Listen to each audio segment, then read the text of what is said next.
Hi అండి, అందరికీ నమస్కారం. వెల్కమ్ టు అవర్ ఛానల్ తెలుగువారి ముచ్చట్లు. ఈరోజు మనం చెప్పుకోబోయే కథ పేరు అమ్మకు ప్రేమతో. రచయిత విరించి గారు. వాళ్ళిద్దరూ తమ తమ లక్ష్యాలు సాధించుకోవటం కోసం యజ్ఞం చేస్తున్నారు. వారిలో ఒకరికి బాల్యం నుంచి గొప్పవాడు కావాలనే కసుంది. ఆకలి, అవమానాలు, అసంతృప్తులు ఎదుర్కొన్న అనుభవాలున్నాయి. పులిని తప్పించుకోగల లేడి వేగం ఉంది. మరొకరిలో లేడిని ఒడుపుగా వేటాడగల తల్లి కోరిక తీర్చాలన్న తపన, ఆడపిల్ల ప్రేమను సాధించాలనే ఆరాటం ఉన్నాయి. అందుకే వాళ్ళిద్దరూ రాత్రి 10 గంటలైంది. సెల్ మ్రోగగానే గబుక్కున అందుకుంది నిత్య. అనిల్ కాలింగ్ అని వస్తుంది. ఆ కాల్ కోసమే గంటల నుంచి ఎదురు చూస్తుంది. వెంటనే కాల్ లిఫ్ట్ చేసింది. నాన్న, అనిల్ అంది ప్రేమగా. అవతల నుంచి జవాబు లేదు. హలో నాన్న, అనిల్ అంది మళ్ళీ. అవతల ఫోన్లో వెక్కుతున్న శబ్దం, సన్నగా ఏడుపు వినిపిస్తుంది. అనిల్, ఏమైంది నాన్న అంది కంగారుగా నిత్య. అమ్మా, చచ్చిపోతానమ్మా అన్నాడు అనిల్ వెక్కి వెక్కి ఏడుస్తూ. నిత్యకు ఒక్కసారి గుండె ఆగినంత పనైంది. ఏమైంది కన్నా, ఏమిటా మాటలు అంది ఆదుర్దగా. బ్రతకడం వేస్ట్, సారీ అమ్మా, చచ్చిపోతాను. ఏమైందిరా, ఎందుకు చచ్చిపోవటం? నిత్యకు చాలా ఆందోళనగా ఉంది. నిక్షేపం లాంటి పిల్లాడు పట్టుమని 20 ఏళ్ళు కూడా లేవు, ఏమిటిలా మాట్లాడుతున్నాడు? హైదరాబాద్లో ఎన్నో మంచి కాలేజీలు ఉండగా ఆయన గారు చెన్నైలో పెద్ద యూనివర్సిటీ ఇంజనీరింగ్ కాలేజ్ అని లక్షలు కట్టి చేర్పించారు. ఊళ్ళో అయితే బిడ్డ కళ్ళ ముందు ఉండేవాడు. ఇప్పుడెలా? అసలు ఏమైంది? ఎందుకు ఏడుస్తున్నాడు? సెమిస్టర్లో మార్కులు తక్కువ వచ్చాయా? ఏమైనా గొడవలయ్యాయా? ఏమీ అర్థం కావడం లేదు నిత్యకు. సెమిస్టర్లో మార్కులు బాగా రాకపోతే వర్రీ కాకు నాన్న అంది నిత్య.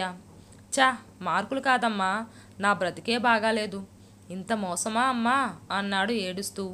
మోసం ఏమిట్రా, ఎవరు చేశారు అంది నిత్య అయోమయంగా. నన్నెవరు చేస్తారమ్మా? అదే మానస. నిత్యకు కొంత అర్థమైంది. ప్రేమ వ్యవహారం అన్నమాట. ఇద్దరూ కొట్లాడుకొని ఉంటారు. కొంచెం ఆతృత తగ్గింది. మానస మంచి పిల్లరా, మోసం చేయడమేమిటి అంది అనునయంగా. దాని మాట ఎత్తకు. అది చీట్. నన్నెప్పుడు చదువు అని సతాయిస్తుంది. ఎప్పుడు ఫోన్ చేసినా ఎంగేజ్, ఫోన్ లిఫ్ట్ చేయదు. ఎవరితో మాట్లాడుతున్నావంటే ఫ్రెండ్తో అంటుంది. బాయ్ ఫ్రెండ్సా అంటే నువ్వోటి అనుమాటపు గొడ్డువి, నీకు గుడ్ బై అంది. ఫోన్ చేస్తే ఎత్తడం లేదు. నన్ను మోసం చేసింది, నేను బ్రతకటం వేస్ట్ కసిగా అన్నాడు అనిల్. ఏడుపు ఆగిపోయింది. మాటల్లో కోపం బాగా కనిపిస్తుంది. ఒక ఆడపిల్ల మాట్లాడకపోతే చనిపోవడమేనా? నువ్వు అందుకోసమే పుట్టావా? అందుకోసమే చనిపోతావా అంది నిత్య అనునయంగా. నా బాధ నీకు అర్థం కాదమ్మా, అది లేకపోతే నేను బ్రతకలేనమ్మా. వాడి గొంతులో బాధ స్పష్టంగా వినిపిస్తుంది. బిడ్డ చాలా అప్సెట్ అయ్యాడు, చాలా ఆవేశంగా ఉన్నాడు. ఎలాగోలా ముందు వాడిని శాంతపరచాలి అనుకుంది నిత్య. నువ్వు లేకపోతే మేం బ్రతకగలమా నాన్న? ఒక్కగానొక్క బిడ్డవి, నీ మీదే మా ప్రాణాలన్నీ పెట్టుకొని బ్రతుకుతున్నాం. మేమేం కావాలి? మానస్తో నేను మాట్లాడతాను. సెకండ్ సెమిస్టర్ అయిపోయిందిగా, ఇంటికి ఎప్పుడు వస్తున్నావు నాన్న అంది నిత్య. రేపు ముక్తాసరిగా చెప్పాడు. ఫ్లైట్లోనే కదా? లవ్ యూరా పండు, లవ్ యూ. మానస విషయం నాకు వదిలే, నువ్వేమీ ఆలోచించకు. గుడ్ నైట్ నాన్న, టేక్ కేర్. గుడ్ నైట్ మా. అవతల అనిల్ ఫోన్ డిస్కనెక్ట్ అయ్యింది. పెద్ద భారం దిగినట్లుగా సంతోషించింది నిత్య. భర్త దినకర్ కేసి చూసింది.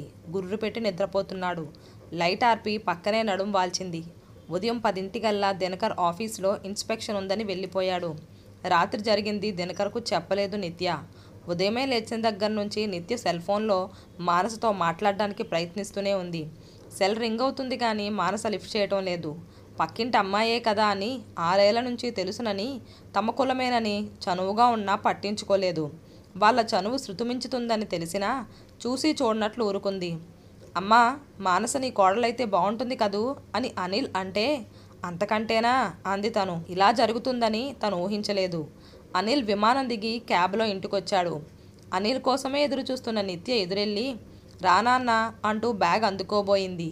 తల్లికి బ్యాగ్ ఇవ్వకుండా విసురుగా హాల్లో దివాన్ మీద పడేసి తన బెడ్రూమ్లోకి వెళ్ళిపోయాడు. నిత్య మనసు చివుక్కుమంది. బిడ్డకు బిర్యానీ ఇష్టమని తయారు చేసి తను కూడా తినకుండా ఎదురు చూస్తూ కూర్చుంది. ఎప్పుడు చెన్నై నుంచి రాగానే అమ్మ అంటూ కౌగిలించుకునేవాడు. ఇప్పుడేమిటిలా? కొడుకు వెనకే నిత్య కూడా బెడ్రూమ్లోకి వెళ్ళింది. బట్టలు కూడా మార్చుకోకుండా మంచం మీద వెల్లికిలా కళ్ళు మూసుకొని పడుకున్నాడు. నిత్య నెమ్మదిగా చేత్తో అనిల్ తల మీద అనునయంగా రాసింది. లేనాన్న, లేచి స్నానం చేసిరా, టిఫిన్ తిందువు గాని అంది. అనిల్ మాట్లాడలేదు. లేంది. ఓ పావుగంట తరువాత ఫ్రెష్ అయ్యి వచ్చాడు అనిల్. ముభావంగా సోఫాలో కూర్చున్నాడు.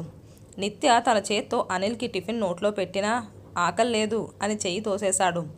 ఎలాగోలా బ్రతిమాలి టిఫిన్ తినిపించింది. మంచినీళ్ళు గ్లాసు చేతికి అందించి ప్లేట్ తీసుకొని కిచెన్లోకి వెళ్ళింది. బల్లున శబ్దం రావటంతో పరిగెత్తుకుంటూ హాల్లోకి వచ్చింది. గాజు గ్లాసు ముక్కలు హాల్ అంతా పరుచుకొని ఉన్నాయి. అనిల్ గ్లాసును నేలకేసి కొట్టాడని నిత్యకి అర్థమైంది. ఏమైంది నాన్న, గ్లాస్ జారిపోయిందా అంది నిత్య. నా జీవితమే జారిపోయింది, నాకు నచ్చట్లేదు అన్నాడు అనిల్. ఏమిటి, గ్లాసా? కాదు, జీవితం. అనిల్ మొహంలో ఫ్రస్ట్రేషన్ స్పష్టంగా కనిపిస్తుంది. చ, ఏం మాటలవి అని నిత్య అనిల్ను దగ్గరకు తీసుకుంది. తానెంత తప్పు చేసిందో నిత్యకి ఇప్పుడు అర్థమైంది. తను మొదట్లోనే వాళ్ళను తమ తమ పరిధుల్లో ఉండేట్టు చేస్తే బాగుండేది. ఈవేళ ఇలా ఈ సమస్య వచ్చేది కాదు. నిండా 20 ఏళ్ళు లేని పిల్లాడు 2 ఏళ్ల క్రితమే ప్రేమిస్తున్నానని అన్నాడు. అది ప్రేమించే వయస్సు కాదని, బాగా చదువుకొని భవిష్యత్తు నిర్మించుకోవాలని అప్పుడే తను వాడికి గట్టిగా చెప్పుండాల్సింది. బొడ్డూడని వాళ్ళ మధ్య ప్రేమను గొప్పగా చూపించే సినిమాలు, వయసుతో విజృంభించే హార్మోన్స్ ప్రభావం వల్ల ఆకర్షణకు, ప్రేమకు వీళ్ళకు తేడా తెలియటం లేదు. బుద్ధిగా చదువుకోవాల్సిన సమయంలో ప్రేమ పేరుతో బుర్రపాడు చేసుకుంటే చదువు, భవిష్యత్తు ఏమవుతాయి? ఇప్పటి పిల్లలు చాలా సున్నితం. చిన్న కష్టం కూడా భరించలేరు. ప్రతి విషయాన్ని భూతద్దంలో చూసి క్షణికావేశంతో ఏం అఘాయిత్యం చేస్తారో చెప్పలేము. మందలించి మార్గనిర్దేశం చేయటానికి కూడా లేదు. నిత్య ఆలోచనలు పరిపరి విధాలుగా పోతున్నాయి. ఆమె కళ్ళ వెంట నీళ్లు సుళ్ళు తిరుగుతున్నాయి. కాంపౌండ్ వాల్ గేటు చప్పుడు కావటంతో నిత్య ఆలోచనలోంచి బయటకొచ్చింది. పని మనిషి యాదమ్మ ఏదో ప్యాకెట్ చేత్తో పట్టుకొని వస్తుంది. అమ్మా, అంతా నీదయ్యేనమ్మా. నా బిడ్డ మల్లేశానికి ఉద్యోగం దొరికిందమ్మా, సాఫ్ట్వేర్ అంట. మా ఆయన నరసింహం కూడా మీకు చెప్పమన్నాడమ్మా. ఈ స్వీటు తీసుకోండమ్మా అంటూ ఆనందంగా నిత్యకు ఆ ప్యాకెట్ అందించింది యాదమ్మ. అనిల్ ఈడువాడే ఈ యాదమ్మ కొడుకు మల్లేశం. ఇంటర్లో ఇద్దరికీ ఇంచుమించు మార్కులు ఒకేలా వచ్చాయి.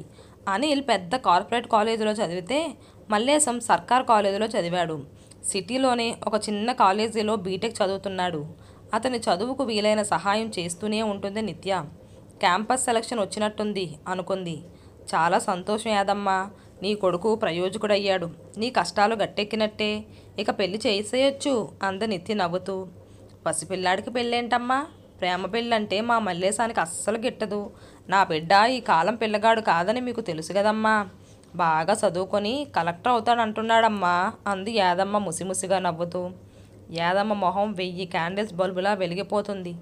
ఆమె కళ్ళు ఆనంద బాష్పాలతో నిండిపోయాయి. అదృష్టవంతురాలు యాదమ్మ, మల్లేశానికి నా శుభాకాంక్షలు చెప్పు. ఓసారి మన ఇంటికి రమ్మని చెప్పు అంది నిత్య. అమ్మా, నువ్వు చెప్పాలమ్మా. ఈ దినం కాలేజీకి పోయిండు, రేపు వస్తాడు అంది యాదమ్మ పనిచేయటానికి కిచెన్లోకి పోతూ. పక్క గదిలోంచి ఈ సంభాషణంతా అనిల్ వింటున్నాడని నిత్యకు తెలుసు. ఆ స్వీట్ ప్యాకెట్ తీసుకొని అనిల్ గదిలోకి వెళ్ళింది. మల్లేశానికి క్యాంపస్ వచ్చిందంట, యాదమ్మ తెచ్చింది, స్వీట్ తిను అంది నిత్య. ఆ మల్లేశం నీకు పుట్టినా బాగుండు కదమ్మా అన్నాడు అనిల్. ఛ, అవేం మాటలు, నీకంటే వాడెందులో ఎక్కువ అంది నిత్య. చక్కగా క్యాంపస్ సెలక్షన్ వచ్చింది అంటున్నాడు. ప్రేమన్నా పెళ్ళన్నా ఇష్టం ఉండదు అన్నాడు అనిల్. నీకంతకంటే గొప్ప ఉద్యోగం వస్తుంది నాన్న. నీ బుద్ధికి ఏమైంది? ఎవరి బిడ్డ వాళ్ళకు గొప్ప, నా బిడ్డ నాకు గొప్ప అని అనిల్ నుదుటి మీద ముద్దిచ్చి స్వీట్ నోట్లో కుక్కింది. మానస ఇలా నమ్మించి మోసం చేస్తుందో అనుకోలేదమ్మా. నా ఆనందం అంతా ఆవిరైపోయింది అన్నాడు అనిల్ నిర్భేదంగా. చాలా డిప్రెషన్లో ఉన్నాడు. మళ్ళా మొదటికొచ్చింది వ్యవహారం అనుకుంది నిత్య. చూడు నాన్న, నమ్మకం, ఆనందం అనేవి అమ్మకానికి దొరికేవి కావు. నమ్మకాన్ని మనసుల్లో పెంచుకోవాలి, ఆనందాన్ని మనుషులతో పంచుకోవాలి. ప్రతి చిన్న విషయానికి ఎప్పుడూ బాధపడుతూ కూర్చుంటే బతుకు భయపెడుతుంది. ప్రతి క్షణం నవ్వుతూ ఉత్సాహంగా ఉంటే జీవితం తల వంచుతుంది అదనే ప్రశ్నే రాదు అంది నిత్య అనిల్ తలనిమురుతూ. అనిల్ మాట్లాడకుండా ఎటో చూస్తున్నాడు. మధ్యాహ్నం భోజనం కూడా నిత్య తన చేత్తోనే తినిపించింది. సాయంత్రం దినకర్ వచ్చేదాకా సెల్ ఫోన్, ల్యాప్టాప్తోనే గడిపాడు. దినకర్ వచ్చే ముందు తల్లి విడలో తలపెట్టుకొని సోఫాలో పడుకున్నాడు అనిల్. ఏంట్రా అమ్మ ఒడిలో గారాలు పోతున్నావు అన్నాడు దినకర్ నవ్వుతూ. హాయ్ డాడ్ అన్నాడు క్లుప్తంగా. దినకర్ 10 నిమిషాల్లో ఫ్రెష్ అయ్యి వచ్చాడు. ఈ లోపులో నిత్య స్నాక్స్ టీ తెచ్చి టీపాయ్ మీద పెట్టింది. హాయ్ అనిల్, ఏంటి విశేషాలు? డల్గా ఉన్నావేమిటి అన్నాడు దినకర్. బాగానే ఉన్నా అన్నాడు అనిల్ పొడిపొడిగా. దినకర్ అడిగిన వాటన్నిటికీ ఆ ఊ అంటూ సమాధానం చెప్పాడే గాని ఏ విషయంలోనూ ఉత్సాహం చూపిస్తూ మాట్లాడలేదు. రాత్రి భోజనాలు అయ్యాక అనిల్ ల్యాప్టాప్తో తన బెడ్రూమ్లోకి వెళ్ళిపోయాడు. పడుకునే ముందు కొడుక్కి గుడ్ నైట్ చెప్పి తన బెడ్రూమ్లోకి వెళ్ళింది నిత్య. దినకర్ తన ల్యాప్టాప్లో మెయిల్స్ చూసుకుంటున్నాడు. బెడ్రూమ్ తలుపు దగ్గరగా వేసి పక్కన కూర్చుంది. తండ్రి కొడుకులకి ఆ ల్యాప్టాప్లే ప్రపంచమా? అవతల కొంపలు మునుగుతుంటే అలా నిమ్మకు నీరెత్తనట్టు ఉంటారేమిటి? అంది నిత్య స్వరంలో కాస్త తీవ్రత చూపిస్తూ. ఎవరి కొంపలు అన్నాడు దినకర్ ల్యాప్టాప్లోంచి తల బయటకు పెట్టుకుంటూ. నిత్య తల బాదుకుంది. మనదే, మన కొంపే అంది సీరియస్గా. దినకర్ ల్యాప్టాప్ షట్ డౌన్ చేశాడు. ఏమైంది అంత ఆవేశపడుతున్నావు? అనిల్ బాగా అప్సెట్ అయ్యాడు. బాగా డిప్రెషన్లో ఉన్నాడు. మానస మాట్లాడడం లేదట, చచ్చిపోతానంటున్నాడు వణుకుతున్న స్వరంతో చెప్పింది. అంతేనా అన్నాడు దినకర్ తాపీగా. మీరు మనిషేనా అంది నిత్య కోపంగా. దినకర్ నిత్య కేసు చూసి చిరునవ్వు నవ్వాడు. నువ్వు తల్లివేనా? ఏ తల్లైనా వయసులో ఉన్న పిల్లల్ని ప్రేమించుకోమని ప్రోత్సహిస్తుందా? నీ కొడుక్కి రేపు పెళ్లి చేసుకోవటానికి ఆడపిల్లే దొరకదన్నట్లు ఆ పిల్లను ఎత్తికెక్కించుకున్నది నువ్వు కాదు. ఆ పిల్లతో 24 గంటలు ఫోన్లో మాట్లాడుతూ ఆ ధ్యాసలోనే సరిగ్గా క్లాసులు హాజరు కాలేదని, ఫస్ట్ ఇయర్ సెకండ్ ఇయర్ సెమిస్టర్లో అనుకున్నన్ని మార్కులు రాలేదని, క్యాంపస్లో ఫస్ట్ ఫేజ్లో కూడా సెలెక్ట్ కాలేదని నీకు తెలుసా? ఆ పిల్ల బుద్ధిగా BCA చదువుకొని అనిల్ కంటే ముందే క్యాంపస్లో సెలెక్ట్ అయింది. పూణేలో ఉద్యోగంలో చేరింది. ఆ పిల్ల మాట్లాడదు. ఎందుకు మాట్లాడుతుంది? జీవితాన్ని చేజేతులా పాడు చేసుకునే వాడితో ఏ పిల్లైనా ఎందుకు జీవితాన్ని పంచుకుంటుంది అన్నాడు దినకర్. అంటే అన్ని విషయాలు మీకు తెలుసన్నమాట. మరే నాకెందుకు చెప్పలేదు? పిల్ల బాగుంది, మంచిది, మన వాళ్ళేనన్న ఉద్దేశంతో వాళ్ళని పట్టించుకోకుండా చూసి చూడనట్టు ఊరుకున్నాను కానీ ప్రత్యేకించి నేనేమీ వాళ్ళని ప్రోత్సహించలేదు. ఇప్పుడు ఎలా? మానసుతో మాట్లాడావా? ఫోన్ లిఫ్ట్ చేయడం లేదు. భార్య సమాధానం విని వెంటనే మానస సెల్కు డయల్ చేశాడు దినకర్. హలో అంకుల్, అవతల వైపు నుంచి మానస గొంతు వినిపించింది. ఆంటీతో మాట్లాడు అని స్పీకర్ ఆన్ చేసి సెల్ ఫోన్ నిత్యకి ఇచ్చాడు. హలో మానస అంది నిత్య. చెప్పండి ఆంటీ, బాగున్నారా? చాలా. నువ్వు చేసిన పని ఏమైనా బాగుందా? నేనేం చేశాను ఆంటీ? ఉద్యోగం వచ్చేస్తే గొప్పదాని అయిపోయామనుకుంటున్నావా? అనిల్ని ఎందుకు బాధపెడుతున్నావు? బాగా చదువుకో, కాలేజ్ ఫస్ట్ రావాలి, క్యాంపస్ సెలక్షన్లో కొట్టాలి, సివిల్స్కు గ్రూప్కు ప్రిపేర్ కావాలి అంటే అవుతుందా ఆంటీ? గంటలు సెల్లో మాట్లాడి టైం వేస్ట్ చేసుకోకు అని చెబితే తప్ప ఆంటీ? సివిల్స్లో ర్యాంక్ సాధించిన నాడే నీతో మాట్లాడతా అని చెప్పినంత మాత్రాన చచ్చిపోతానంటే ఎలా అంది మానస. నిత్యకు నోట మాట రాలేదు. యాదమ్మ కొడుకు మల్లేశం సర్కారు బడిలో చదివి దేశవాళీ కాలేజీలో బీటెక్ పూర్తి చేసి క్యాంపస్ సెలక్షన్లో ఉద్యోగం సంపాదించాడు. సివిల్స్కి ప్రిపేర్ అవుతున్నాడు, సాధిస్తాడు.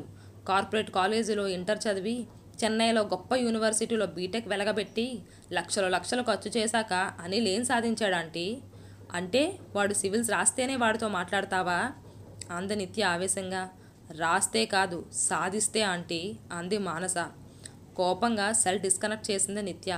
బెడ్రూమ్ తలుపు తీసి వేగంగా అనిల్ గదిలోకి వెళ్ళింది. అనిల్ ఇంకా ల్యాప్టాప్ చూస్తున్నాడు. అనిల్, నువ్వు ఇప్పటి నుంచి సివిల్స్కి గట్టిగా ప్రిపేర్ కావాలి. నీ అమ్మ కోసం నువ్వు సివిల్స్ ర్యాంక్ సాధించాలి అంది ఆవేశంగా. ఇప్పుడు ఏమైంది? ఎందుకంత ఆవేశం అన్నాడు అనిల్. ఆవిడి గారి దృష్టిలో నువ్వు సివిల్స్ సాధించలేని అప్రయోజకుడివి. ఇంటర్లో 95% మార్కులు తెచ్చుకున్నావు నువ్వు. నీ జీవితంతో ఆడుకున్న వాళ్ళు పశ్చాత్తాపడాలి తప్ప నీకేమైందిరా? సివిల్స్లో ర్యాంక్ కొడతానని నాకు ప్రామిస్ చెయ్యి అంద నిత్య చెయ్యి చాపి. ఏమిటమ్మా నీ గొడవ? సివిల్స్ నా వల్ల అవుతుందా అన్నాడు చిరాగ్గా. అవుతుంది. ఒక లక్ష్యం పెట్టుకో, సాధించడానికి గట్టిగా కృషి చెయ్యు. కృషితో నా ఆస్తి దుర్భిక్షం అన్నారు. కష్టపడితే సాధించలేనిది ఏమీ లేదు అంది నిత్య. అమ్మ నా వల్ల కాదమ్మా, వేరే ఏదైనా చెప్పు అన్నాడు అనిల్. అయితే మానసును మర్చిపో అంది నిత్య దృఢంగా. దానికి దీనికి ఏమిటి సంబంధం ఉంది? సివిల్స్ నా కోరిక, మానస నీ కోరిక. నాకు మాటిస్తే మానసును నీకిచ్చి పెళ్లి చేసే బాధ్యత నాది. అమ్మా, ఇది సినిమా కాదు, జీవితం. రిక్షా తొక్కి కోట్లు సంపాదించటం, అమ్మ అడగగానే కలెక్టర్ అయిపోవటం నువ్వు అనుకున్నంత తేలిక కాదు. ఆహా, గొప్ప సత్యం చెప్పావు. ప్రేమించినప్పుడు తెలియలేదా ఇది సినిమా కాదు జీవితం అని? అమ్మ ఎంతో మేధావులకు కానీ మేధావులు 10th లో 60% మార్కులు వచ్చి తెలుగు మీడియంలో చదువుకొని దూర విద్యా విధానంలో బీఎస్సీ పాస్ అయిన రోనంకి గోపాలకృష్ణం లాంటి వాళ్ళు చలేస్తే అమ్మ చీర కప్పుకొని తినడానికి తిండి లేక నేల మీద పడుకున్న ముత్యాల రాజు లాంటి వాళ్ళు ఐఏఎస్లు అయ్యారు. పట్టుదల కృషి సాధించాలనే తపన అందుకు కారణం. 100కి 95% మార్కులు వచ్చి ఇంగ్లీష్ మీడియంలో చదివి రేపు ఢిల్లీలో కోచింగ్ తీసుకునేవాడికి అది సాధ్యం కాదా? అంద నిత్య. అనిల్ మాట్లాడలేదు. మౌనంగా ఆలోచిస్తున్నాడు. చివరికి ఒక నిర్ణయానికి వచ్చిన వాడిలా ఆ మాట మానస చేత చెప్పించు అన్నాడు. కన్న తల్లి మాట మీద నమ్మకం లేదా? సాధిస్తానని మాటిస్తావా లేదా? అంద నిత్య. చటుక్కున లేచి నించున్నాడు అనిల్. ప్రామిస్ అమ్మా, నీకోసం సాధిస్తా. ఒక్కసారి మానసతో మాట్లాడించు అన్నాడు. ఇది మానస కోరిక కూడా. నువ్వు సివిల్స్లో ర్యాంక్ సాధించేదాకా నీతో మాట్లాడదు. సాధించాక నీతో మాట్లాడడమే కాదు, కలిసి జీవిస్తుంది కూడా. నీ మీదొట్టు అంది నిత్య దృఢంగా. ఓకేమా అన్నాడు అనిల్ థమ్సప్ గుర్తు చూపిస్తూ. లవ్ యూ నాన్న, ఆల్ ద బెస్ట్ అంది నిత్య అనిల్ నుదుట ముద్దు పెట్టుకుంటూ. లవ్ యూ మా అన్నాడు అమ్మని కౌగిలించుకుంటూ అనిల్. 3 సంవత్సరాలు గిర్రున తిరిగాయి. మల్లేశం హైదరాబాద్లోనూ అనిల్ ఢిల్లీలోనూ సివిల్స్ కోసం పోరాటం సాగిస్తున్నారు. ఉదయాన్నే సెల్ రింగ్ అవడంతో నిత్య సెల్ అందుకుంది. మానస కాలింగ్ అని వస్తుంది. సెల్ ఆన్ చేసింది. కంగ్రాచులేషన్స్ ఆంటీ, అనిల్ ఐపీఎస్కు, మల్లేశం ఐఏఎస్కు సెలెక్ట్ అయ్యారు. యు ఆర్ రియల్లీ గ్రేట్ అంది మానస. ఓహ్ వండర్ఫుల్, ఎంత మంచి వాత చెప్పావు. ఆ క్రెడిట్ అంతా నీదే మానస అంది నిత్య ఆనందంగా. కాదు, నిజానికి ఆ అంకుల్ది. ఎలా? ఇలా మాట్లాడొద్దు, ఈ కండిషన్స్ పెట్టు, నీ కోసం ఏదైనా చేస్తాడు అని చెప్పింది అంకులే అంది మానస నవ్వుతూ. ఇద్దరు తోడు దొంగలన్నమాట. మరి అనిల్తో మాట్లాడావా అంది నిత్య కూడా సంతోషంగా. మాట్లాడకపోతే బ్రతకనిస్తాడా? హీఈస్ వెరీ హ్యాపీ అంది మానస. ఇంతలో బయట నుంచి దినకర్ వచ్చాడు. ఓకే నాన్న, మళ్ళీ చేస్తా అంది నిత్య. ఓకే ఆంటీ అని కాల్ కట్ చేసింది మానస. శుభవార్తండి, మన అనిల్ సివిల్స్కు చెప్పబోయింది నిత్య. తెలుసు, వాళ్ళ విజయానికి కారణం తెలుసా? మల్లేశంలో చిన్నప్పటి నుంచి గొప్పవాడిని కావాలనే కసి ఉంది. ఆకలి, అవమానాలు, అసంతృప్తులు ఎదుర్కొన్న అనుభవం ఉంది. మనుగడ కోసం బతుకు పోరాటం చెయ్యాలనే పట్టుదల ఉంది. తరుముకొచ్చే పులిని తప్పించుకొని ప్రాణాలు దక్కించుకోవటానికి పరిగెత్తే లేడి వేగం అతడిలో ఉంది. అందుకే మల్లేశం ఐఏఎస్ అయ్యాడు. ఆడపిల్ల ప్రేమను సాధించాలనే ఆరాటం, తల్లి కోరిక తీర్చాలనే తపన అనిల్లో ఉంది. అన్ని సౌకర్యాలు ఉన్నా అనిల్కు ఆకలి తీర్చుకోవటానికి లేడిని వేటాడే పులి ఒడుపు ఉంది. ఆకలి ఎంత గొప్పదైనా ప్రాణం కంటే కాదు కదా. ప్రేమ ఎంత గొప్పదైనా సమాజంలో మనుగడ కంటే గొప్పది కాదు కదా. అందుకే మల్లేశం ఐఏఎస్, అనిల్ ఐపీఎస్ అయ్యారు. ఇప్పుడే అనిల్కు మల్లేశం కంగ్రాట్స్ చెప్పాను, మానసకు థ్యాంక్స్ చెప్పాను అన్నాడు దినకర్ ఆనందంగా. సెల్ రింగ్ అవడంతో నిత్య సెల్ ఆన్ చేసింది. అమ్మా, నీ కోసం సాధించానమ్మా అన్నాడు అనిల్ భావోద్రేకంతో. కాదురా, నీ ప్రేమ సాధించింది. అభినందనల కన్నా ఈ క్రెడిట్ అంతా మానసదే. ఇక మానస నీదే అంద నిత్య. నీ తర్వాత నాకు మానసమ్మ. ఈరోజు విజయం సాధించాక 1,00,000 మంది మానసులో నాతో మాట్లాడతారు. ఓడిపోయినప్పుడు కూడా వదలకుండా నా వెంట ఉండేది, కష్టంలో ఉన్నప్పుడు కౌగిలించుకొని ఓదార్చేది అమ్మే కదమ్మా. ఐ లవ్ యూ మా అన్నాడు అనిల్ భావోద్వేగంతో. లక్ష్యం, కృషి, పట్టుదల ఉంటే ఏదైనా సాధించొచ్చని నిరూపించావురా అంద నిత్య ఆనంద బాష్పాలతో దినకర్కు అల్లుకుపోతూ.